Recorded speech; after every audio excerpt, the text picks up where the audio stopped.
Sumqayıt şəhərində piyadaların təhlükəsizliyini təmin etmək və şəhər infrastrukturunu daha estetik və funksional hala gətirmək məqsədi ilə yeniabadlıq və yaşıllaşdırma işlərinə start verilib. Şəhər sakinlərinin piyadalar üçün nəzərdə tutulmuş keçidlərdən, kənar yerlərdən yol keçmələrinin qarşısını almaq üçün yol ayrıclarında yerləşən daş keçidlər sökülərək, onların yerinə dekorativ güllər və kollar əkilir.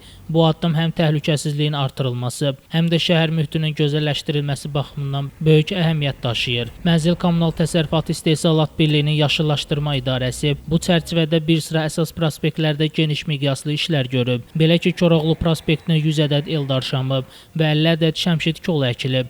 Bununla yanaşı son bir həftə ərzində Sülh prospektinə 7000 ədəd qızılgül və 3500 ədəd geran əkilərək prospekt daha da abadlaşdırılıb. Yaşıllaşdırma işləri təkcə şəhər mərkəzi ilə məhdudlaşmır. Bakı-Quba avtomobil yolu boyunca da 500 ədəd şəmşid kolunun əkilməsi ilə bu istiqamətdə də ekoloji balansın qorunması və vizual görüntünün yaxşılaşdırılması hədəflənib.